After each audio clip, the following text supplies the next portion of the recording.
Hello everyone, and welcome back to Dragalia Foundry, a fan channel where everything Dragalia Lost can be found. This video is going to contain my review of the latest summon showcase. It's another Gala Dragalia, this time around featuring Gala Gatov, as well as Dragonyule Nevin. We've known that Dragonyule Nevin was coming for a while now since the Anniversary Dragalia Digest, but it's awesome to see him finally make his appearance as a playable adventurer. And we also found out in recent days that he's going to be starring in an upcoming event called One Starry Dragonyule alongside none other than Dragonyule Ilia. So she's not on the current summon showcase. She's likely to be on the very next one, which is going to be a prize showcase, meaning that Nevin and Ilia here have been split up. It's one of the things that makes this question of whether or not to summon on Gatov's showcase a pretty difficult decision. Our resources are limited, that's often the case coming out of November, and the holiday season, well through New Year and even into Valentine's to an extent, is a period in Dragalia Lost with many limited adventurers. So it's a pretty tough call on whether or not to summon right now, and Nevin and Gatov both look quite strong, so this is a difficult choice. Now in my case, I don't have a lot of summoning resources, and I'm going to definitely take a wait and see strategy. That's generally what I'd recommend unless you really plan on wailing or going all out trying to sweep these showcases. It's just hard to really triangulate right now without having seen Ilia's kit and playstyle, just how good she's going to be relative to Gatov and Nevin. So wait until we get the preview for her before going all in on the current showcase for sure. And even once her showcase ends, we're going to get a Gala remix at that point, probably in mid-month. And then at the end of the month, we're probably going to get a showcase with some brand new New Year's adventurers. Maybe there'll even be some New Year's reruns thrown in too, who knows. So tough decisions right now to be made across all these different showcases. And when I see Gatov and Nevin, I like their kits a lot, but I do think that for current content, there are plenty of adventurers who can handle what they provide with ease. So they don't stand out to me as must-haves. That's my impression at a glance. We'll get into those impressions on the kits now, but I wanted to provide that reminder that with Ilia, there is just that hole. We just don't know exactly what's really behind her playstyle, her kit, her strengths, etc. until we get that preview. So even more so than normal with these initial reviews, there is a bit of uncertainty to this. So want to put that out there. As for why we know there's going to be a prize showcase, well, fortunately this banner preview did explicitly say that Dragonyule Nevin is going to also be on that prize showcase that's happening from the 3rd until the 14th, but he's not featured. He doesn't have an appearance right up. He might be sparkable, but even that's not guaranteed. We've had prize showcases in the past where it's only the featured unit sparkable.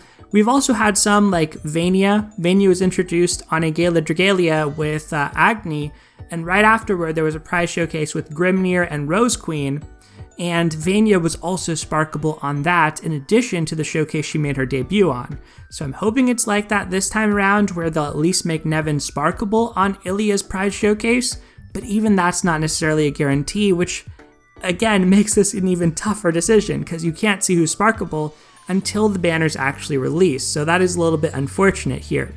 Anyway, this showcase itself lasts from the 29th until the 2nd.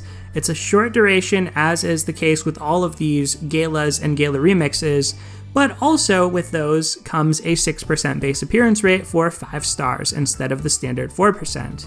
So that's a positive just as far as expected value of Eldwater, expanding your collection, but not going to make it any easier to snipe or target these characters. So anyway, we have Gala Gatov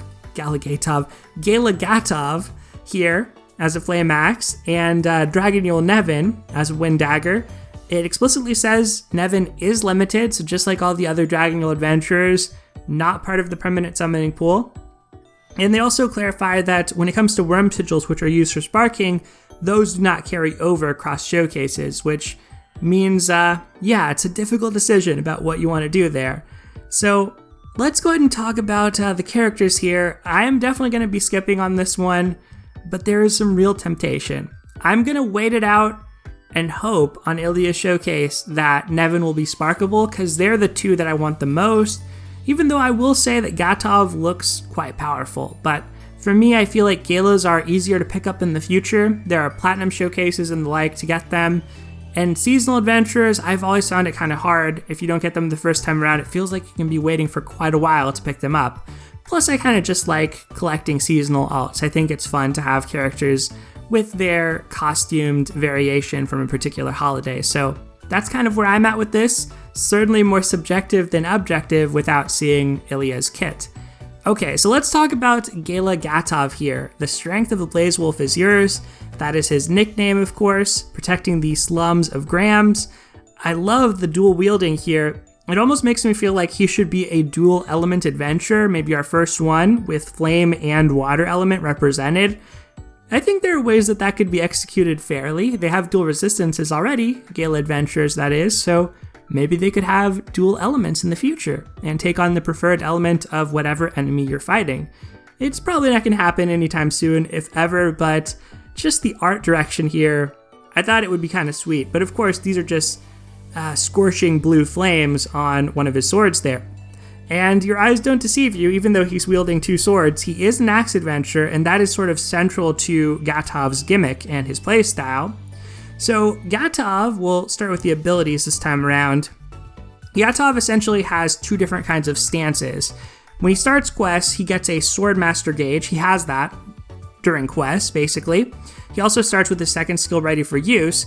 He starts off wielding an axe, and certain actions he takes can fill up the Swordmaster gauge. When it's completely full, he swaps weapon styles to dual swords. His first and second skills are immediately ready for use. They also sort of change what they do, and the gauge then gradually depletes automatically until it's depleted. So while you're in dual sword mode, you have knockback immunity, you have a unique force strike that deals damage to surrounding enemies, and your standard attack patterns and your first and second skill change. When the gauge is depleted, you swap back to the axe. The skill gauges are reset for the first and second skills. So think of the Swordmaster stance as kind of a power-up that you work toward while you're in axe mode over time. It seems to be considered a strict upgrade rather than like Gala Leaf, where you're actively switching between the play styles. This seems to be a thing where you're using the axe mode essentially to ready up the dual swords, where you can then go all out. So that's my reading of how Gatov works, at least. As far as the rest of his abilities, he has dual stun and sleep res, which is pretty standard on Gala Flame adventurers. Royal Protector 2, using Gatov's initial skill displayed at the top of his skill list, grants him a defense amp with a max amp level of 3, solid. After it's granted, there is a 20-second cooldown though, where you can't get an amp again, but in conjunction with some other teammates, possibly alone, I think that you could make this work. I don't know if your initial skill is going to be charging all that fast for the 20 seconds to be relevant, but I'm not 100% sure on that. I haven't really experimented much with amps and the flame element. Anyway, when swapped to dual swords, the 7th attack in Gatov's standard attack combo increases the damage dealt by his next use of double flame or dual demolition by 15%. This damage increase will not stack. And so what that says to me is you're going to want to use your standard attack, and if there's 7 hits in it, it's quite different than a normal sword where you only have 5 hits in your combo, and you're often interrupting that to force strike after the second or third hit anyway. So this will probably mean you're going to want to intersperse Gatov's standard attacks with either of these two skills, and we'll get to those shortly. So one other thing to point out with the abilities, the co-ability. This is Crom's co-ability originally. The HP 10% and defense plus 10% was exclusive to Crom. Now we're getting that on a permanent or semi-permanent non-collab, that's the best way to put it, adventure. It is a Gala adventure. It's a very rare co-ability. Crom's damage output has really fallen, and against Curse of Nihility, I don't think that his stacks work to power up Ether, so he's quite bad there, and even against Agito content had really fallen off and not seen a whole lot of use. So just having such a potent survival co-ability is interesting here. It's something we haven't seen in a long time, and it's on a much stronger adventure than we had in the past. And the other consideration, I think, if you're not aware of this, as I understand it, this will will stack with regular defense and regular HP co-abilities because this counts as its own co-ability. So it's not in conflict with running a lance in your team or running another axe that has a standard defense plus 15% co-ability. So I think that works if I'm not mistaken on that. The chain co-ability also, granting the team strength for dodging, seems fine. You know, it's something. So I don't know what to really make of it. I think that Forest might have the same thing, but I think this definitely exists. I'm not sure if it exists in the flame element or which element it exists in, but it's a still pretty uncommon type of co-ability to have. The thing I'm not sure of is how this interacts with AI behavior, because they have sort of super dodge rolls that they can use to avoid attacks, and I don't know if that would trigger this necessarily or not. I also am not sure, judging from memory, whether this is Nihility immune, but I don't think it is. I think it's really just the hits equals critical rate that is immune to Curse of Nihility. So another thing to consider there. But the co-ability for survival certainly looks interesting. So now let's read the skills, as they're quite long. So the first skill is called Charge Blade. If you're in axe mode, so when you start off your quest or before you have your Swordmaster gauge ready again, well, using it completely fills the Swordmaster gauge. Now, having said that, it has a very high skill energy cost for a first skill, so yeah, you do get to completely activate your Swordmaster mode, but it takes quite a while to charge up with your standard axe attacks. And then when you're in dual swords, activates a variant called Crimson Rush, so the skill changes. Crimson Rush deals damage to enemies in a line and inflicts Scorch Rend. If it's used directly after Azure Raid, a variant called Double Flame is used instead. Double Flame deals damage to enemies in a line, reduces their defense, and inflicts Scorch Rend. So when you look at this, if you're in dual swords, there's kind of the regular version, which is called Crimson Rush, and the powered up version, which is Double Flame. Both of these have a relatively low skill energy cost, and when you do swap into dual swords, you get both of your skills charged and ready, so you're going to have them immediately available as well, in addition to probably being able to charge them up at least once, I would guess, before your gauge depletes, maybe multiple times, depending on how long the gauge lasts. But as you can see here, the basic attack just causes Scorch Rend, deals a little bit less damage than the enhanced attack, and the enhanced attack also reduces enemy defense. It's only 5% and only for 10 seconds, so not a huge defense debuff. You're basically just getting the extra damage, I would say, as like the main draw to this. The second skill is called Counterfang. It is shareable, so I'm kind of curious how this works when shared. Looks like it takes the enhanced version, one of the enhanced versions from dual swords. When you are in axe mode, remember, this skill is going to be immediately ready for use as well at the start of a quest. And when you're in axe mode, you assume a counter stance, you become knockback immune. If you're hit by an attack, this deals damage to surrounding enemies, dispels one buff from each target, restores half the damage taken as HP, and then immediately readies the Charge Blade skill for use. So if you're in axe mode and you counter something successfully, that is a shortcut to then being able to activate Swordmaster mode immediately. That's kind of interesting.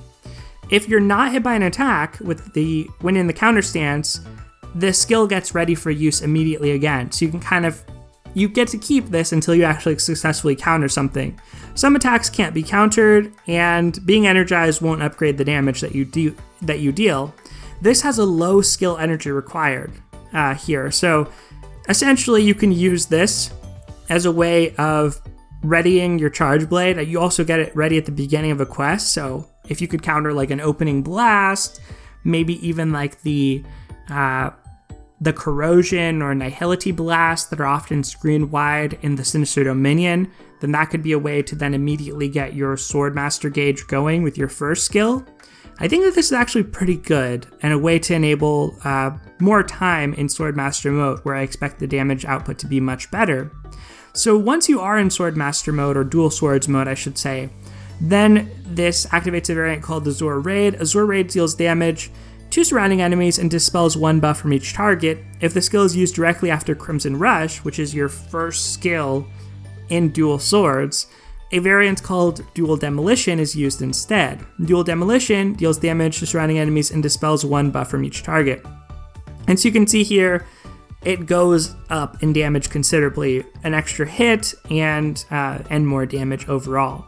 And this is apparently what you get as a shared skill, which is fine. It's just a damage dealing dispel skill. A big question mark for this to me is, how is the area of effect on this attack?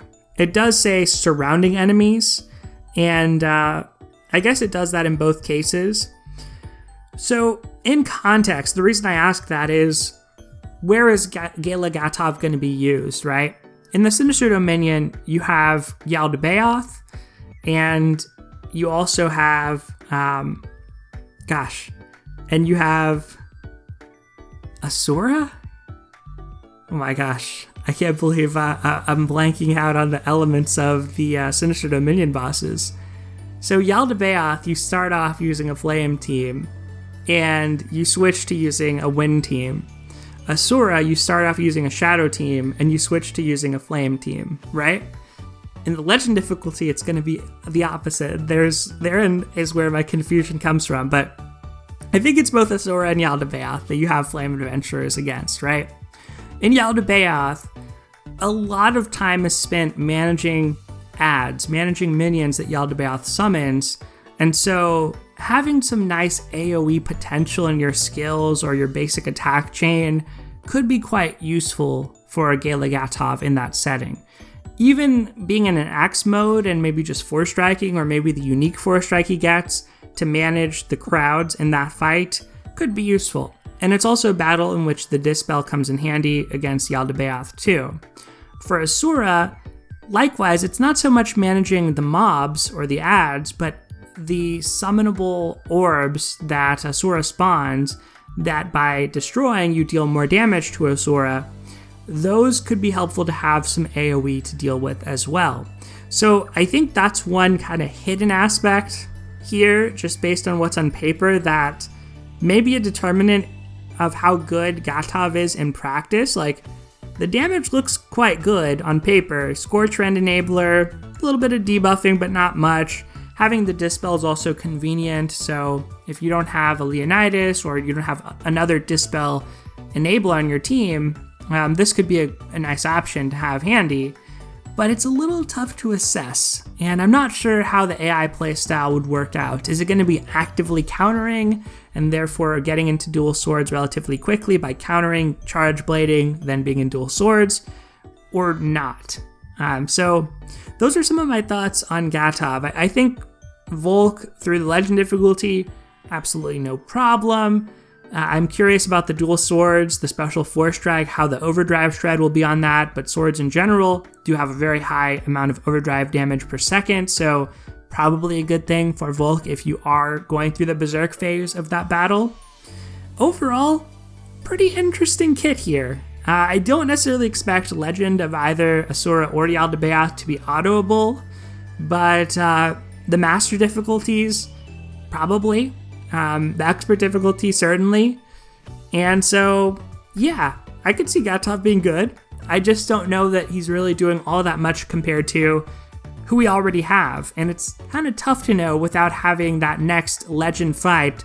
Or hey, maybe it's actually Primordial Midgard-Stormer. That's the next big wind element boss where you want to use Gatov, and who knows? In that battle, the mechanics as of yet undetermined, who knows? Gatov could be extremely useful. Maybe you have to debuff Midgard-Stormer every now and then this defense buff of 5% is like randomly super helpful. Or the Scorch Rend, or the knockback immunity even, could be potentially very helpful. All in all, there's a lot that I like here. You know, maybe when the primordial worms come out, they'll have multiple difficulties and you'll have to really farm them, right? Maybe they're not just like a legend type content, but they're more like the Agito or the Sinister Dominion first were. That's probably the case. In which case, if you have to farm them a lot, Gatov, who knows?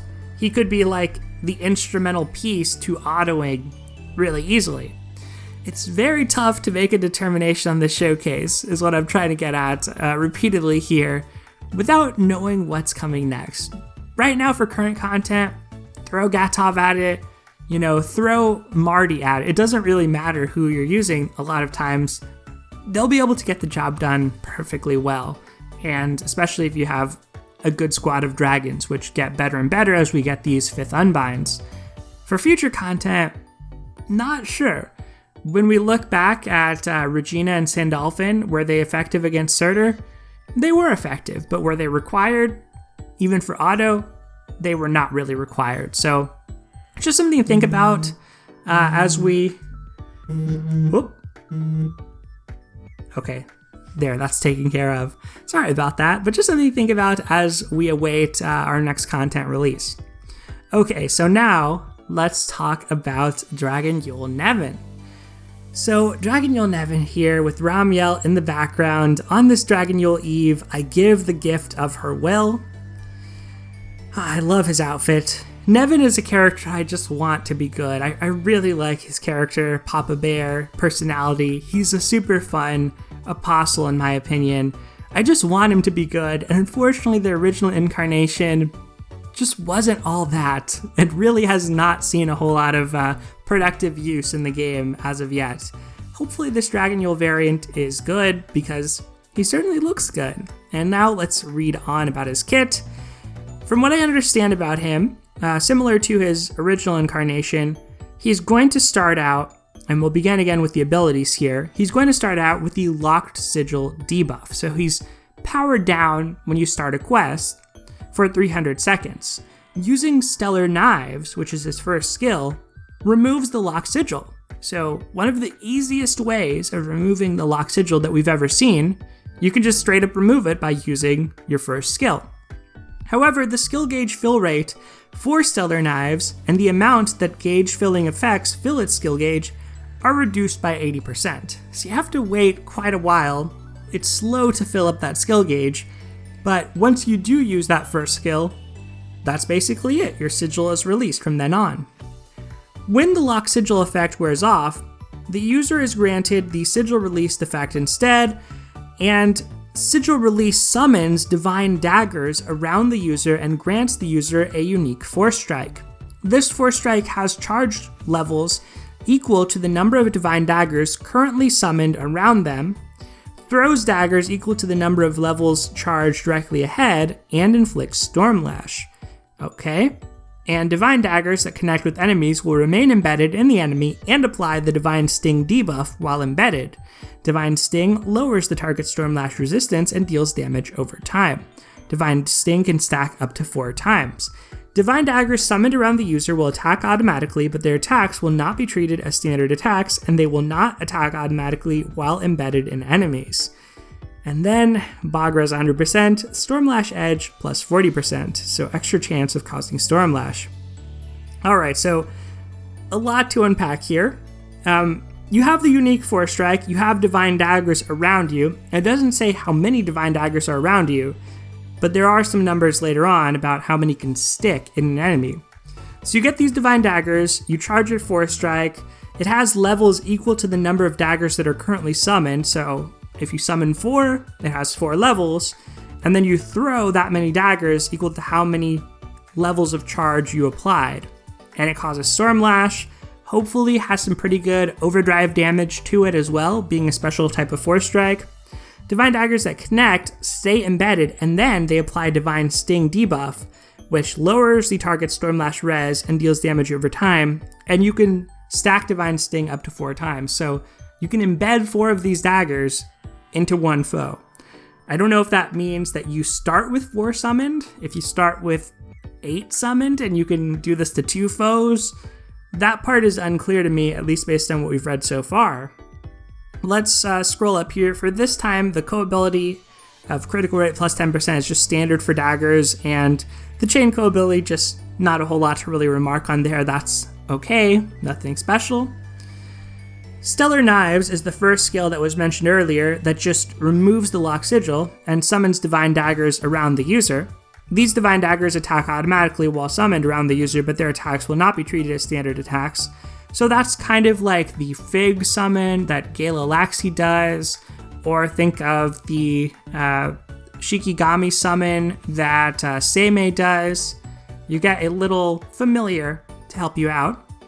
During sigil release, this skill calls the user's divine daggers back to the user. And then the skill energy required is 4,800, but remember, it's gonna fill 80% slower than normal, so costly skill here to use, but once you use it once, you've unlocked your sigil, and you have your divine daggers just auto-attacking for you, as well as being able to throw them into enemies and stormlash the enemies. Second skill, which is shareable with a share cost of 4, and I think that's relevant, is called Vertex Apocalypse, deals damage to the target, inflicts stormlash, and grants the user a strength amp. During sigil release, the skill also deals bonus damage based on the total number of divine sting stacks applied to enemies, and then calls the user's divine daggers back to the user.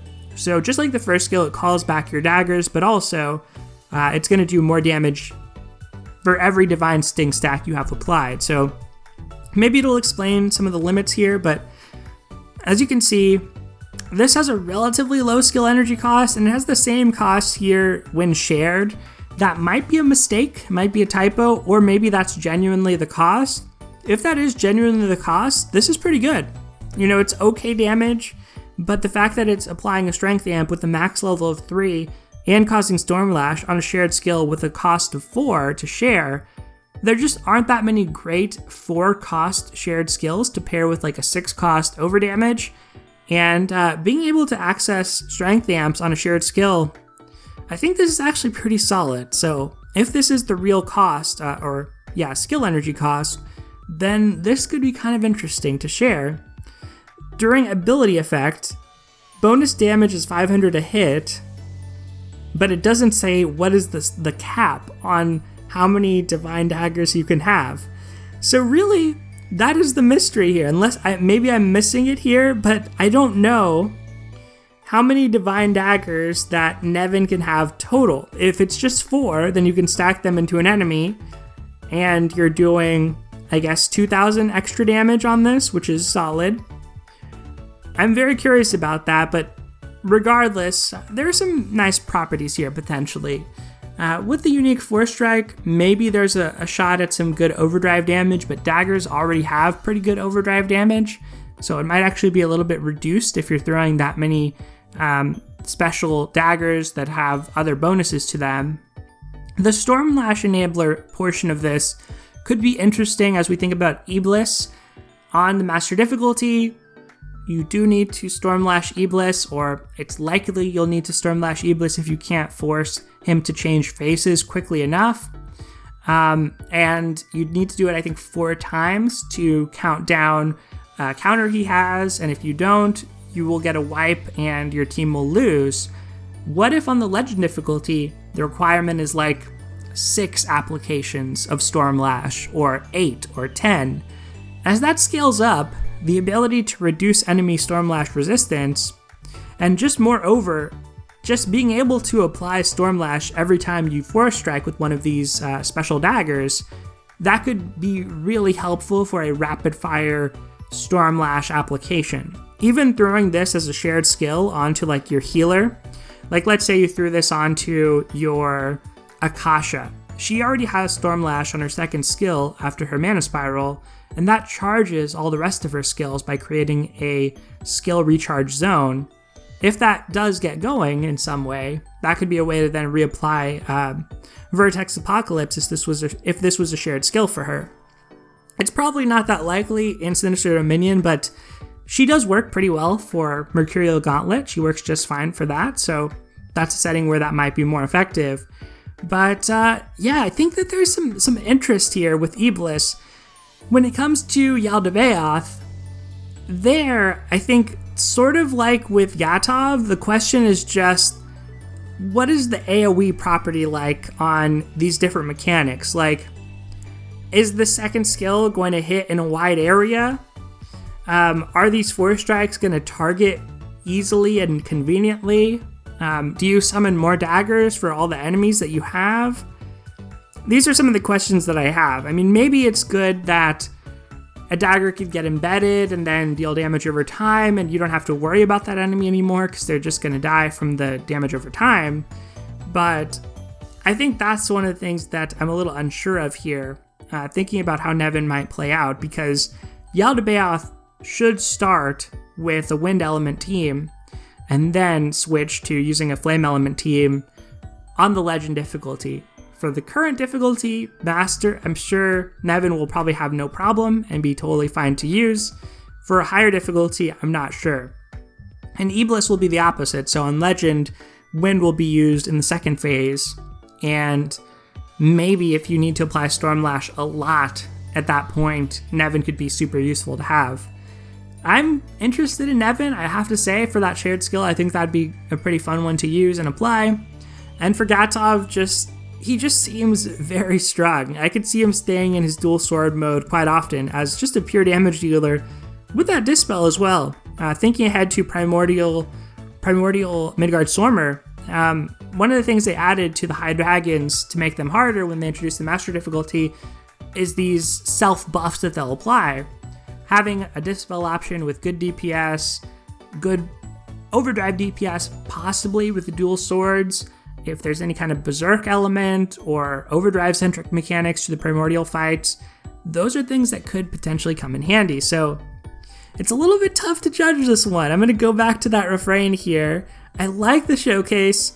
For me, my decision is made much easier just by lack of my resources. So I'm not going to be summoning on this one, but if these are characters that you're interested in, check out on the Dragalia Lost Reddit some analysis posts after the banner is live for people who have summoned these adventurers, or head over to Discord for those who want to do their summoning early.